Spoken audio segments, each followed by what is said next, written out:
What is up, you guys? Welcome back to the Let's Go Win podcast, where we are helping you be happy, healthy, wealthy, get better every single day. And we're continuing on with our dentistry series. And the gentleman you're going to meet, he's way more than just a dentist. And I mean, this guy is an entrepreneur. I've learned so much from him.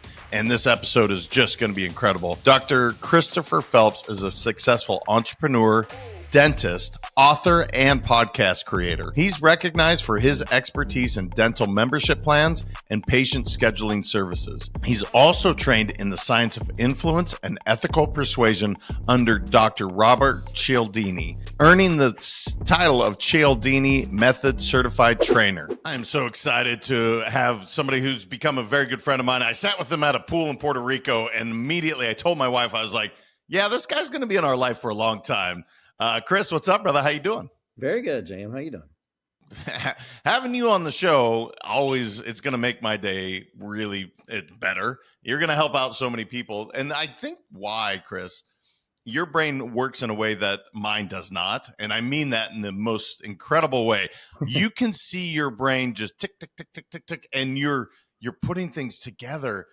It's fascinating, brother. Have you always been that way? Is it just because you see businesses and you operate so much differently than I do? And I mean it in a way that it fascinates me. Yeah, no, I appreciate that.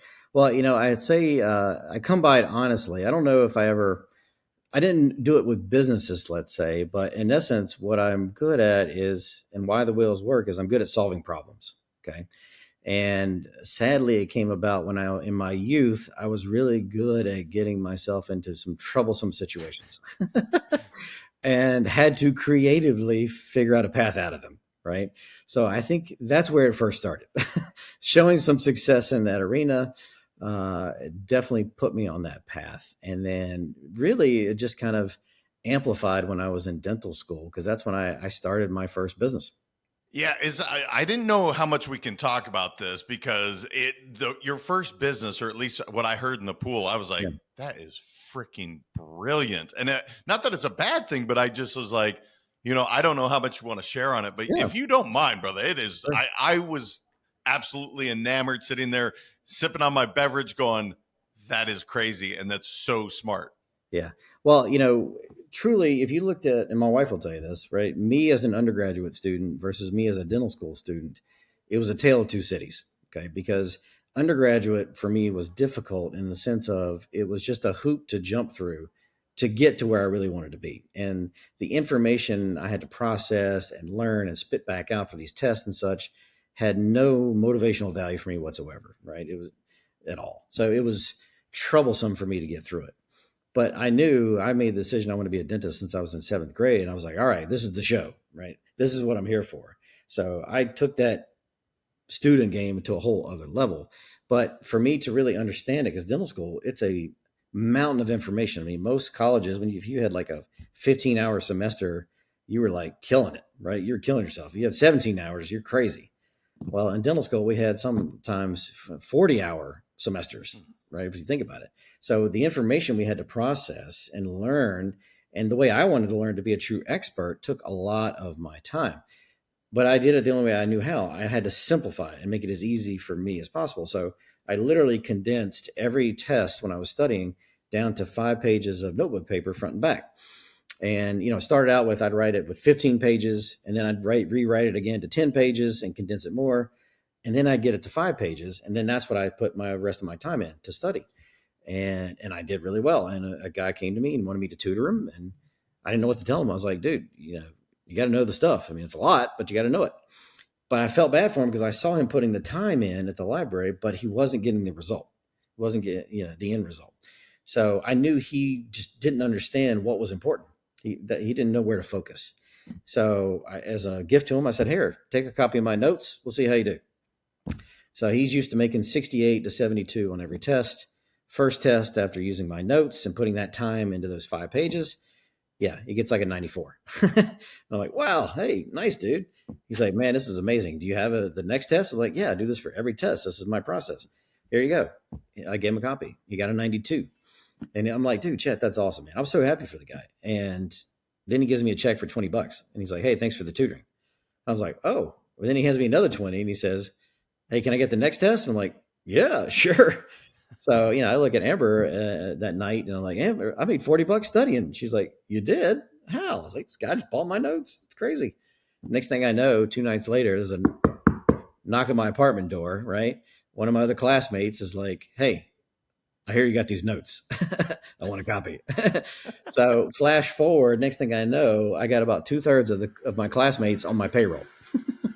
Absolutely incredible. And I think that's what the one thing that you said is you make things more simple. And I've experienced this, right? We were talking about a specific business and you literally broke it down. That's why I was watching your reels. You're like, well, you're doing this. Could you break it down to this? And I was like, yeah, I could do that. You're like, cool. Then we can scale it. Mhm. And not many people have that ability. I want to talk about solving one of the problems that I'm fascinated with, and the subject of the show is really wellness and mental health within dental practices. One of the reasons I'm so attracted to this industry is because it's known as having the highest suicide rate in the US for any occupation. I don't like that. And I'm sure you don't like that. And we've talked about this. That's how I lost my dad. And so I have this yearning, this feeling like, how do we solve that problem? So I'm curious, brother. It's a big thing to put out there. Yeah. I'm trying to understand the problem first Yep. to really go solve it. What have you seen, brother, when you've been in this world for quite a long time? You've known you wanted to since you were in seventh grade. Why is this so prevalent and what can we do about it? Yeah, that's a good question. And you're on the right track, right? If our brain doesn't understand the root cause of a problem, oftentimes it has a hard time solving it, right? It's just spinning its wheels, trying different things, but it could be trying them in the wrong direction and not getting to the true source. So for me, wellness and health and the mindset and dentistry all really comes from three areas of the mind where there's conflict. Okay. Number one is the IQ side of the mind. And your IQ is your, how fast do you learn? How much can you retain? And spit back up. But it's also your training, your experience, your knowledge to date. Well, for dentists, right, we were basically conditioned and trained to be good students and good technicians. Okay. We weren't really trained and educated how to run our business and run our practice as the business that it is. And now, especially in today's market where we have more competitive pressures than ever before from corporate dental groups and inflation and consumer mindsets, the national debt, everything is kind of working against us from that aspect of it. So we were never trained how to run our business, number one. Number two, another side of the mind, of course, is your personality, right? Your motivations, your desires, your wants. Well, many of us want and desire to treat our patients. Again, it's not necessarily in our motivation to run this freaking business as it should be. Okay. We want to show up, treat our patients, do good dentistry, and go home oftentimes. So that can create a source of conflict for some doctors. And there's really this third part of the mind that a lot of people don't know about, that if you think about it, sometimes your IQ is at the wheel of the car and sometimes your personality is. And right there, they have a conflict. I know I should do this, but I want to do this. Well, what happens in there if they want to go opposite directions? But ultimately, who's the car and what is the car? Right? So this third part of the mind is how you're built instinctively. And are we even built naturally to have the strengths to do this job and run it, not only as a technician, right, and be a master clinician, but also to do this as a business owner as well. And the fact is that we're not built. I mean, 90% of dentists have the same, what we call a Colby profile, and how we're all instinctively built. And it doesn't fit the mode of somebody to run an active and successful business practice. So three sources of conflict right there. And at any given time, you've got at least one of those three is you're in conflict with, if not all three, right? If Hmm. that's not the biggest danger to your mental health, I don't know what is. Yeah, man. Per the usual, you make me question and think things through to say, I know you guys wear a lot of hats. Mhm. I definitely get that. I certainly have experienced the fact that you guys weren't taught sales and leadership. Why would you? You're learning how to really take care of these, our teeth and our gum health and all the things that we need. So that's priority number one. And so I see the stresses there for sure. Um, One of the things I've also noticed, Chris, and I'm curious for your thoughts on this, getting real me time in constructive, like, hey, go take care of you. Yeah. I'm noticing that is lacking significantly, at least with the practices and the doctors I'm working with. In fact, when I first present it, like, hey, what are you doing for you? Mm-hmm. It's like, what do you mean? I go home and maybe I have an adult beverage and I watch some Netflix, but there's not really an answer. So when you did it, so you weren't in conflict with all these things and you were able to relax, decompress. Did you have that me time built in for you? Well, in the first 7 years of my practice, I can tell you I did not, right? So I get out of school and my mindset is on growth for growth's sake. So I joined my wife's dentist practice, bought in as a partner early on. And, we doubled the business that first year. And within another year, I'm starting my first office from scratch, built that up, bought another practice, started a fourth practice. So this time came where I'm like doing dentistry 5 days a week. I'm taking, with clinical care and whatnot. I'm doing all the business operations for the four practices, making these decisions, doing all the marketing for these things and the practices as well to try to promote them and keep them going active. And so there was no me time, because if you're seeing patients all the time, and this is a trap dentists get into, then there's no time to proactively think about your business or your team or anything else and deal with these little fires that are going to pop up. So the only time then you have to work on those is on those weekend hours when you should be resting and letting the brain recharge, but we can't let it go. That's in our mind. We have to use that time there. And all of us, now it took me a long time and four offices to get to that point, but at some point, everybody's cup runneth over. Okay. You can only do that for so long and maintain it. And I even realized that in my own life, like when my second son was born and my wife needed me home more to help out. And I had trapped myself in my own business and I couldn't. Okay. So I realized right then, I got to make some changes. Okay. And that's when I started to, as one of my mentors said, buy back my time. And I sold two of my offices and condensed my time down and try to get more proactive in my thinking and be strategic. And now I'm not on clinical days anymore. I got days to focus on the business. So once I've got days to focus on the business, now these weekends are for family time. It's for me time. I actually protect that time now and can enjoy them. But that was Yeah. a hard transition and a hard realization to realize that I had to do that. Yeah, one of the things I really marvel at with you is you empower people. One of the things that you're very clear with, you're like, look, man, I will set up the business, whatever the business is. And I know you're Mhm. doing amazing work with Cialdini, and you're doing, obviously with Sunrise. And I mean, you have your fingers in a lot of places. I mean that in a great way, but yet you're not overwhelmed because foundation set up, the infrastructure is in place, Mhm.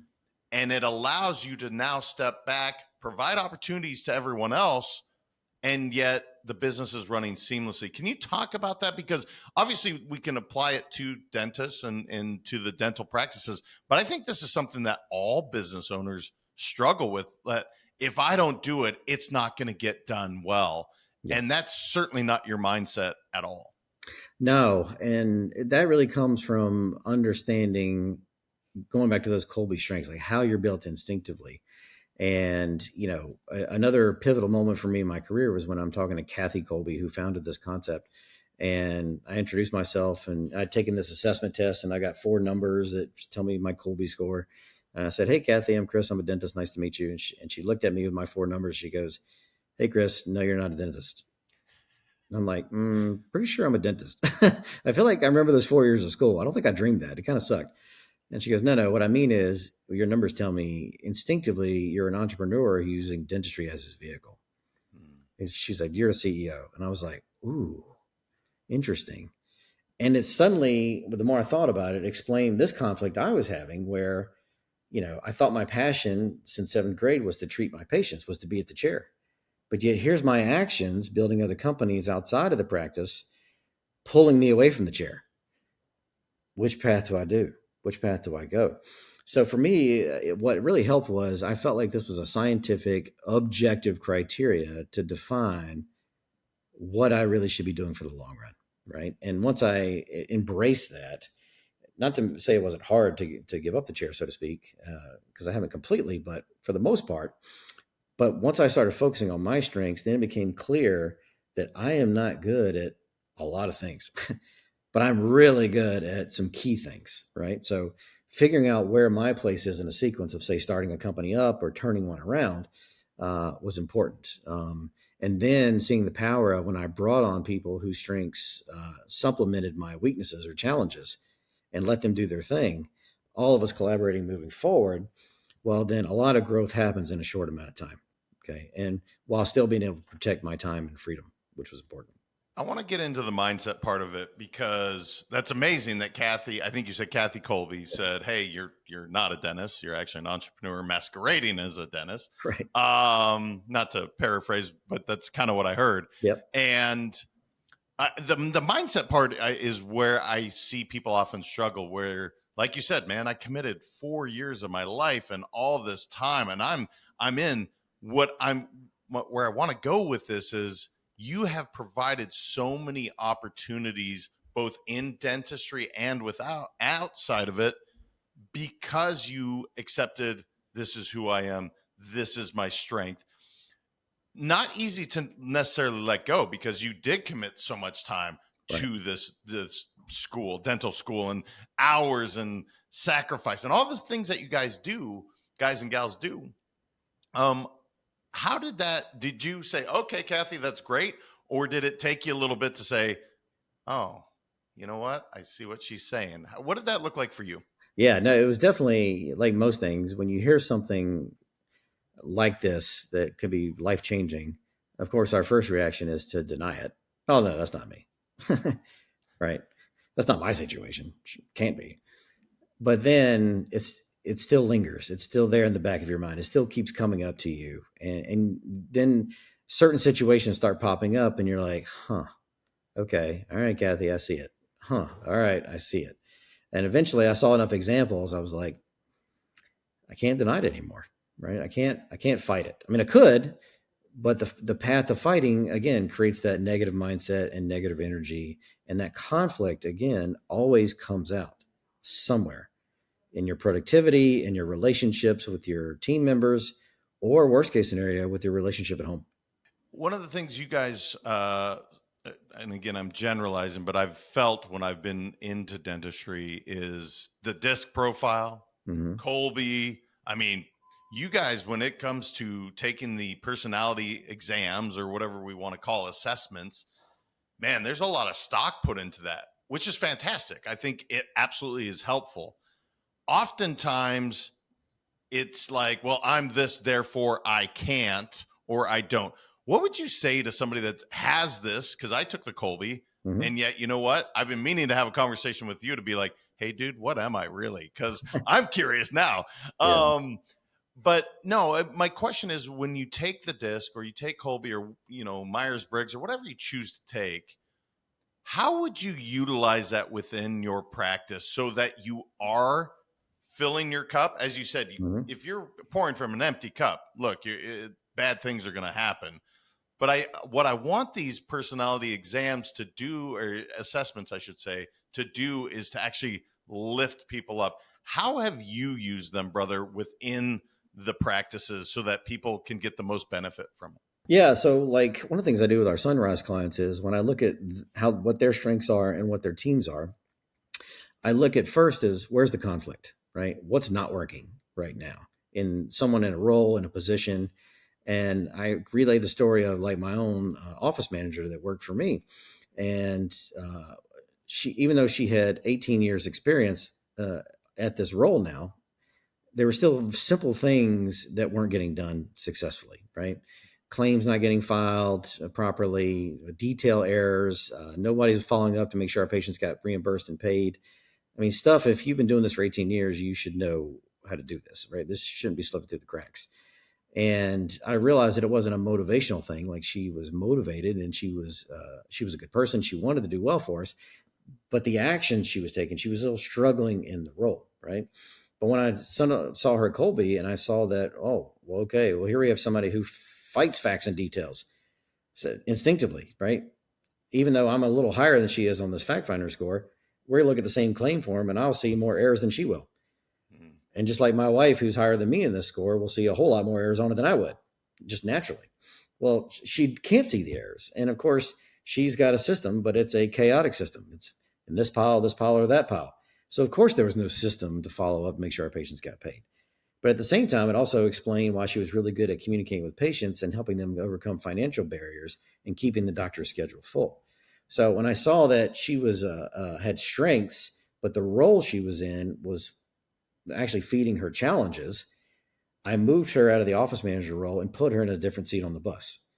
And suddenly, this office that had not had any growth at all for 3 straight years, doing 150,000 in revenue each month, in the first month did over 200, like that. Okay. So, and for 10 of the next 12 months, it was over 200,000 instantly. Okay. Which was fantastic. But what really sold it for me was when her husband comes up to me 6 months later and he says, "Hey, when you told me you wanted to move her to this new role, I told her not to do it and I didn't like it." And I was like, "Uh-oh, I hope there's a butt coming or I'm about to get punched." Yeah. He said, and he kind of shook my hand. He said, "You were right." He said, "I didn't realize the stress the job was putting on her because as an extrovert and a pleaser, she didn't want to show it. Her personality wouldn't show it to us." He said, "But ever since she's been in this new role, she's happier than I've ever seen her. She's a better wife to me, but more importantly, she's a better mother to my kid." And you did that. And so for me, that's where it really hit home. Like, man, when you get people working and they understand their strengths, doesn't mean you can't do your challenges. We all can. It's just like that car. It's going to run out of gas. It's just not sustainable. At some point, it's going to crash and burn. Why would we choose that path if now we know when we could choose a better path instead? Yeah, here's what I love about that is you didn't immediately come in after 18 years and say, you know what? You don't fit the role. You're fired. Right. Instead, you have somebody that's high quality person. They have the attributes, the values that you're looking for. They're just in the wrong seat. Mm-hmm. And when you move them over, holy cow. And I've experienced this, Chris, so often, that exact thing where great person, wrong role. Yep. And the amount of stresses and chaos and everything, it's like you said, it's not an effort thing. It is literally it's I don't know how, or it's not natural to them. So Colby's been huge for you. Is that the most beneficial one, do you think, or can you use both simultaneously? How does that look like? Yeah, I mean, ideally, and Kathy talks about this, we really should try to assess all parts of the mind, right? We really, if they're lacking in the job training and experience, then we need to get them more training and experience to satisfy that potential conflict. DISCs and Myers-Briggs and those things are great personality assessments that measure motivation. Okay, so we can find out what motivates them today. The only challenge with that is that it may not motivate them tomorrow. Sometimes your personality and your motivations change over time, but at least I know who I'm dealing with today. And we can look at with the Colby, are their day-to-day activities, does the job task and duties they're doing fit the kind of car they are, who they are instinctively, or is it fighting them, right? Are they in the right seat on the bus? And this is why I love Jim Collins' book, From Good to Great, but I never really, I mean, it's this awesome concept, but I never really understood, well, how do you know if this person's the right fit for this seat on the bus, or maybe they should be on this seat on the bus, or hell, maybe the seat needs to be 2 seats. It's really 2 different seats, but we're forcing one person to sit in 2 seats. Well, that doesn't make sense. How do we help people on the bus, or, when it's time to help them off the bus? Well, this kind of gave me some objectives criteria to define that now, right? And now it makes more sense. I can move these puzzle pieces around, and look at the benefit. I'm curious just because being around you, you ask incredible questions. And I don't mean they're like profound, like, oh my God, Chris has how are we splitting the atom? That's not what I'm saying. You will ask, well, what? Why? I mean, these are not hard questions, but you spend the time. And I think that's often where instead of pointing a finger or having judgment, you'll just ask a question. Mm-hmm. I think that's one of those skills that I hope everybody hears. If somebody's not performing at their job, it doesn't mean they don't want to. We might want to ask some additional questions. And the reason this is so pertinent to wellness of the entire practice and morale is, again, you have a group of people wanting for the best for this particular business. They just might not know how. Right. How do you approach that when you have somebody that's struggling? Can you give some of these basic questions that you use? And again, I mean basic in a very good way, because you keep things simple, as you did back in college, and you arrive at these really astounding results that are like, wow, that was really simple, but we're killing it now. Yeah. Well, like you said, it's asking good questions. And number one, you have to be in the mindset that right off the bat, you're going to give that person the benefit of the doubt. Okay. Meaning they're most likely a good person who is not trying to struggle on purpose. They're not trying to milk the clock. They're not trying to sabotage this place, right? They're not trying to do something untoward, right? This is a good person. So if this is a good person, something else is going on under the radar. Let's see if we can figure out what it is. So the next thing I do is, well, obviously there's some conflict somewhere. Well, what's the nature of the conflict? Is it because of an action that was took? Is it because of something they said to someone else? Okay. Or in that aspect. So if it's an action that they took, was it because they haven't been trained? All right. Well, I could see somebody make a mistake because they didn't know. They weren't told, they didn't have the experience, or maybe it's a Colby thing. If it's what somebody said to each other, then usually there's more of a personality conflict thing going on there. Do we have an extrovert fighting an introvert? Do we have someone who's a more domineering type versus a follower? You got some different dynamics there. So some things we can navigate around. And I love the action ones. The training is easy. More training, great. That's an easy problem to fix. If it's an action and it's related to Colby, well, we can fix that too. So for instance, I had two of my assistants one time. We're about to have a knockdown, drag out fight in my office. And they were yelling and screaming at each other. And I'm like, no one should ever cry in a dental office, number one. Yet I hear it happens more often than you would imagine from team members there. And nobody should be yelling at each other. Like, what are we doing? Why are y'all about to fight? What is the source of this? Because I could have took them both outside and said, you're fired, get out of here. This shouldn't happen. This is unprofessional. Okay. And of course it makes a bad impression on our patients. But I saw it for what it was. They're arguing over where the cotton rolls that we use and put people's mouths, where they're located in the freaking room. And I'm like, okay, well, just so you guys know, here's my expectation. If I ask for a cotton roll, just get me one, right? I don't care if you pull it out of your sleeve, wherever it comes from, I could care less. But if I need it, just get me one. But what they were complaining about was one was saying, yeah, but every time I come into my room, she's rearranged all my stuff. I put it here, she's put it over there. And the other one said, yeah, well, every time I come in the room, she's rearranged the stuff. I want it here, and she puts it over there. So you see the conflict now is over an action, right? This reorganization thing. That's a Colby conflict. Why? Because they're both built to create a system, right? That's their natural strength, to organize things. My mistake was knowing that was their strength. I didn't put those two together to come up with a unified system. That was the conflict. Okay. So I said, all right, I see exactly what this is for. I showed them their Colby.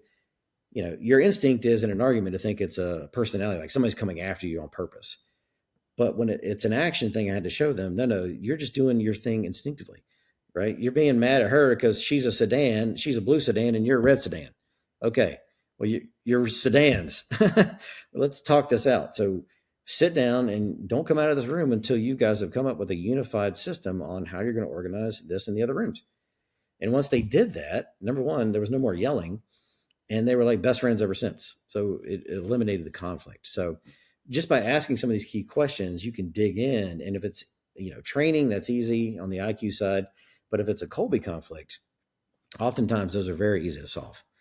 Personality conflicts, not so much, but Colby conflicts, a whole lot easier to dig into and have some solutions for.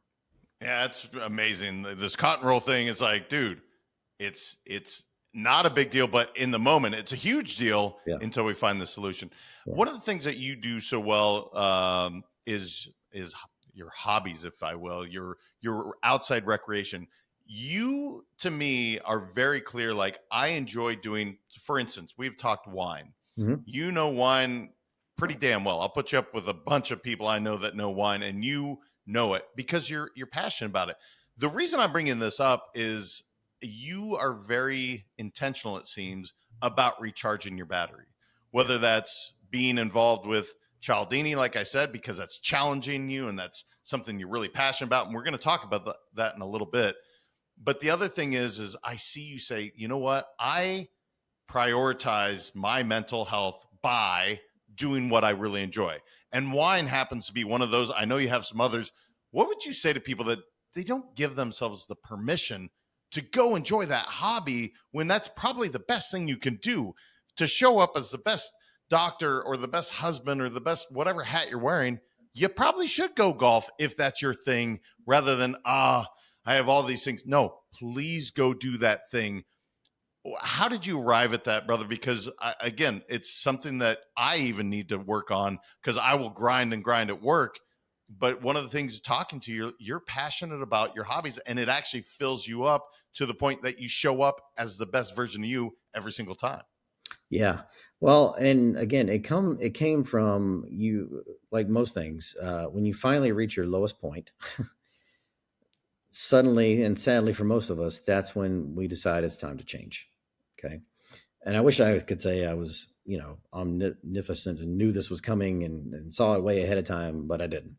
But back to that point where I had trapped myself in my own business, that was a really, you take a hard look in the mirror at yourself. You're like, all right, no one's responsible for this path where I'm at now except me.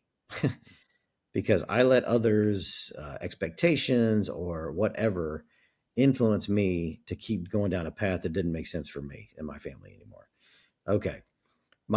Even my old ambitions were driving me, right? So I was like, why do I care about these things? And I set these goals for myself when I was a freaking teenager. That kid back then didn't know what's going on today and know me today. It doesn't make sense. Why am I still holding myself to these standards that make no sense?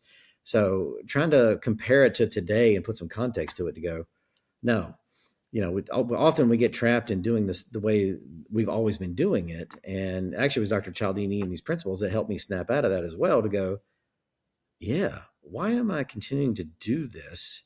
And now I'm seeing this bad behavior, so to speak, this showing up. And this is why I'm not good at the day-to-day stuff, because, I finally got my practices on cruise control and they didn't need me anymore. Right. I built it, got the team, and they did their thing. And I'm one of those people that I need problems to solve, right? I need stuff to work on. And in the absence of problems to solve, I realized my bad behavior was I kept creating problems to solve. I'm the one that kept stirring crap up. Let's change this. Let's do this. Let's do that differently. And what I do, create a whole bunch of problems that now I get to solve. That's not healthy for my business. Not necessarily. So getting myself into trouble and finally self-evaluating helped me realize, no, everybody reaches a low point where you got to make that decision. And it was good for me to reach that. And then having the right mentors and people to show me a better path. Yeah, let's talk about the mentors, because again, I've never met Dr. Cialdini. I've read his books, at least two of them. Persuasion and Persuasion are the two that are immediately, and I'm not even saying the full titles, but Yep. What about, how did you find these mentors? One of the things that is, again, that I look at and I'm like, man, he really sees his opportunities in a way that helps him, which allows him to help other people. How did you come across? Maybe let's start with Cialdini, because I know Yeah. you're passionate about that work. You do a lot of amazing stuff in there. How did that come about? Well, there's that old adage that says, when the student is ready, the master will appear. And I've heard it my whole life and never gave it much thought. But what I found is it is 100% true. So, like me, those first 7 years of my practice, there was no mentors, right? There was nobody that could have talked me off the ledge, so to speak, right? I had a commitment, I knew a vision. I want multiple practices. This is what I'm doing, and block everything else out, right? Nothing's going to get in my way until I tunnel through it. But as time goes on, again, you reach pain points. Suddenly, you start looking around. You're like, oh, wait, somebody's kind of speaking to that. Huh? Who's that over there? Right. And I had sold my two best offices, again, buying back my time, took over my two underperforming offices, because I felt like if I could just focus on them and maximize their capacity, even though they were struggling today and costing money, I could do more with the two than I did with the four offices that I had. Okay. And that's when, but at the same time, when you take over two problem childs, if you will, It's not fun, right? I'm blowing money left and right everywhere and hemorrhaging it, so to speak. And you can only do that so long. But what that is it's a powerful motivator to figure it out. And that's when I got invited to hear Dr. Cialdini speak and do a keynote address about these 6 principles of persuasion and influence. And I see all these little fires going on. Like, why aren't my patients showing up for treatment? Right? Why aren't they scheduling? Why aren't they showing up for their appointment at all? And they're no showing on us. Why aren't they referring? Okay. Why isn't the advertisements working like they're supposed to? Why isn't my team? Why do I have to keep telling my team to do stuff and micromanaging them instead of them just doing their job? Right? Why aren't my associate doctors doing these things? So all these little behavior related fires. And like we said earlier, my brain couldn't put its finger on why. What was the reason, the root cause behind that? And so when I heard Cialdini speak about his 6 principles, there was one of them in particular called the consistency principle, or what I like to call the commitment principle, that was like, that was like my freaking light bulb. I was like, that right there is the root cause behind all of these issues. It just simplified it like that for me. Okay.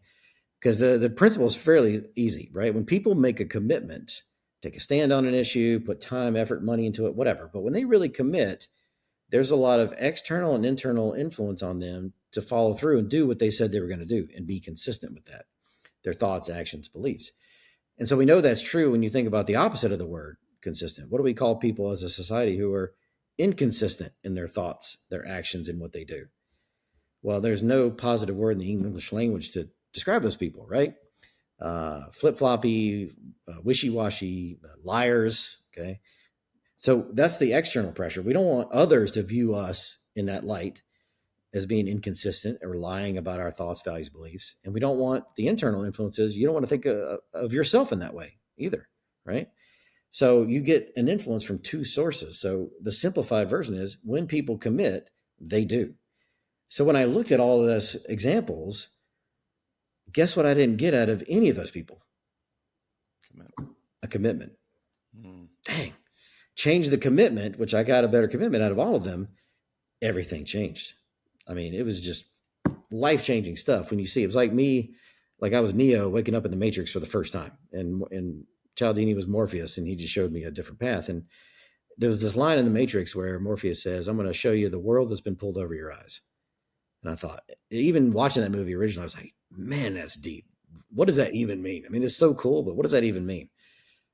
I get it now, because now I can't unsee these principles that are being used against us everywhere. Brother, that's so powerful. I talk often about being interested versus committed, and it's such a different thing. Yeah. And what I'm hearing is, again, you're asking the why, the why, the why. And yet, once you realize, wait a minute, are we clear on the expectations and the commitment? And do they know I'm committed to their growth as well? That is huge. And that, I guess what I would say to that, that's what I want to come from this episode. What I really want people to do is to prioritize and commit to taking care of their mental health, taking care of their wellness, health wise. You talked about hitting the absolute lowest, point. You're right. That's when true change takes place, is because you have a path. You can either continue down this destructive path, or you can choose to commit to it.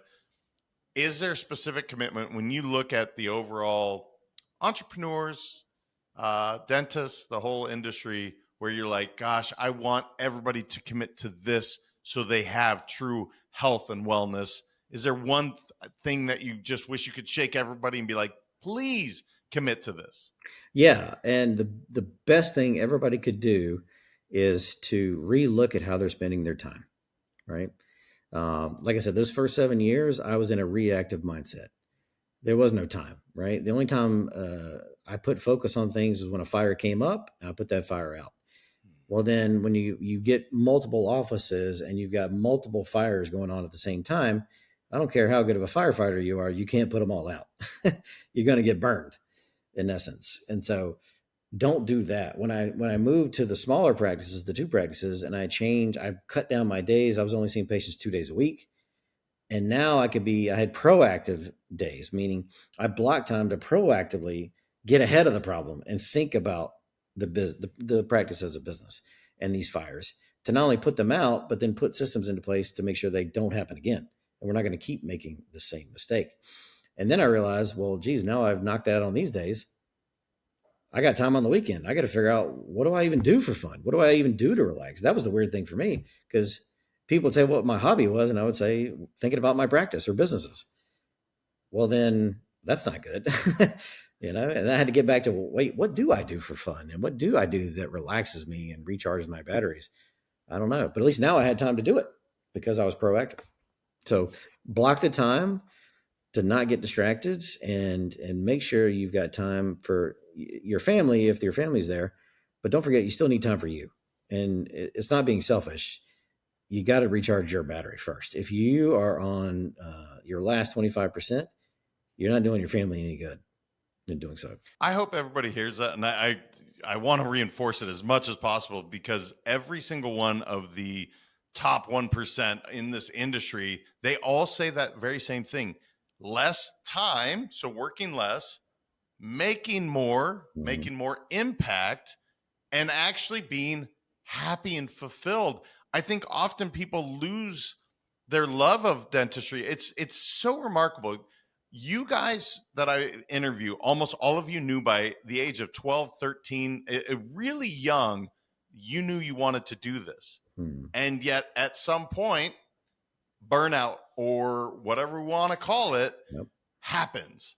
And so I think, Chris, that's what I want everybody to hear is like, dude, give yourself permission. Give yourself permission to scale back, which allows you to create more opportunities.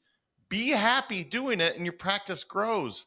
I don't know if there's anything you want to add to that, brother, but it wasn't really a question. I just, man, I see it over and over and over again, what you just said. Well, be strategic in how you schedule your time. Budget time without patience and without distraction to think about it as the business that it is. And what I mean by protecting that time means if we have like a staff day on a Friday, and that's when we think about the business and deal with issues at the practice, well, then if a team member tries to come up to you during patient days on Monday and talk about this stuff, this is not the time to do that. And you let them know that. So protect the time, right? Set the boundary, set the expectation. Hey, we talk about this on these days and times, and don't let it slide in between. So be protective of it. So that way you can keep your mindset focused on what you're supposed to do. Patient care, the experience, being productive. Okay. Then on these days, that's our planning days. That's our let's fix the problem. Let's find a better system day. Then know, hey, now you got free time. At least one day a month. Start there. One day a month. Commit to, you know what? I'm going to do something just for me. Whatever that is. And if you don't know, fantastic. You'll have a blast trying to figure it out. Even if you just sit there, just block the day and the day comes and you haven't scheduled anything. Just doing nothing sometimes. Kathy talks about this. Do nothing when it makes sense. Because sometimes just the act of just relaxing and doing nothing is enough for some people. But find at least one day for you to do nothing or what relaxes you. I'm sorry, I didn't mean to cut you off. You again, you say things are simple yet so profound. I could ask you a million questions, but I want to give you the opportunity, if there's something I didn't ask you that you want to make sure to share with the audience before we end. Because, dude, you do so many amazing things, yet, again, you simplify everything. And I want to give you that chance. Just anything I didn't know enough to ask you. Yeah, well, there's one of the videos I show in our in my persuasion trainings, and we call it the gorilla in the room video, right? So I asked the audience to count the number of times these people wearing white shirts are passing a basketball, and then they should try not to be distracted by these people wearing black shirts who are also passing a basketball. So I'm focusing them on a task. Count the number of times these people wearing white are passing a ball. And at the end of the video, I asked them a simple question. Well, what's the number? How many times did they pass the ball? And so part of the test is trying to figure out how observant are they and did they get the right number? Because not everybody does, right? But the second question I ask him is, oh, and by the way, whether you got the number right or not, how many of you saw the gorilla? And most of the people in the crowd are like, wait, what? What do you mean gorilla? I said, what? You didn't see the guy who literally walked across the screen in a gorilla suit, beat his chest, and walked right off? You missed that? Because 90% of dentists don't see the gorilla. Okay. About 50% of our team does, but 90% of us as medical and healthcare professionals don't see the gorilla. Well, what that shows us is it's a consequence of our brain. Whatever it focuses on, counting that ball, it deems important, we see. Whatever is not focused on, it doesn't see. It's not even, it might as well not even been there, right? So when I rewind the video and show them the gorilla, they're just like, holy crap, I did not see that. And that's one of the consequences that makes us fall into this trap in dentistry, right? We feel like we've got to do everything, but our focus is on the mouth 24/7. That's where we live and breathe. So the truth is, because it's so focused here, we don't see these problems, these gorillas going on in our practice that are causing us this stress and this conflict, right? We don't see that we're doing clinical dentistry too much and spending no time thinking about our business because I don't know, that's the way it's always been done. That's the way I was taught. We're stuck in the ways of the past. So having somebody like me or somebody else who would come in from our Sunrise team to help be that unbiased third party to go, hey guys, just curious, why are you throwing bananas at that thing? Does that make sense? Did you even know the grill is over there? He's right there. Wait, what? Oh, automatically is a huge tension release right there, right? Because you can't solve it until you identify it. And once you've identified it, now you got to accept it. All right, now you've accepted it. Now let's do something about it, right? So whether it's me or somebody else out there, if you feel like you're stuck in a rut or not on the right path, bring somebody else in to be that unbiased perspective who's not too close to it so they can't see it, to go, hey, where's my gorillas? Can you help me find some? Okay. So, and that's what I told my team. I was like, look, guys, if you see problems going on in our practices, it's not because I see them and I'm ignoring them or I don't want to talk about it. It's most likely because I don't see them. Otherwise, I'd do something about it. So if you see something I don't, and I'm not bringing it up, it's a gorilla for me. So bring it up. I don't want to hide from these things, right? Let's discover them and then let's figure it out as a team. And we'll figure this out just like I would want to help them with their gorillas and point things out. So let's figure this out together. Yeah, if you haven't done this the video, it is remarkable how often people miss it because of that. It is crazy. Chris, if people want to connect with you, whether it's for Sunrise or all the great work you're doing with Cialdini, they want to know more about Colby, whatever, because again, you're a wealth of knowledge. Where would the best place be for them to connect with you? Yeah, probably the easiest thing. Obviously, you can find me on the different social media channels. Christopher Phelps is what I use on Facebook, and Dr. Christopher Phelps on Instagram. But the easiest thing is just to email me, at Chris, CHRIS, at drphelpshelps.com. Love it. Love it. Brother, thanks for coming on, man. I literally could talk to you just like in the pool, hours. Cool. I could sit and chat with this dude. I just appreciate the way you show up, man, how you ask the right questions and yet arrive at a solution without feeling judgment or pain. You have a skill, brother. It is truly remarkable. So thank you. Awesome. Appreciate it, man. Always love talking to you. You guys, I mean, look, I'm going to go back and listen to it again because I got a ton from it. I've taken the Colby because of Chris. I still don't know exactly what that means, and I'm about to find out. So I'm fired up. But absolutely connect with him, you guys. I'm telling you, you want more of Chris in your life. He is a tremendous man and someone I admire. So until next time, you guys, make sure to share this with somebody. Well, I don't care if it's dentistry. I don't care if it's any business. They will get a ton from it. Please share this out with someone that you love and care about. Until next time, remember, your mindset matters. I appreciate you.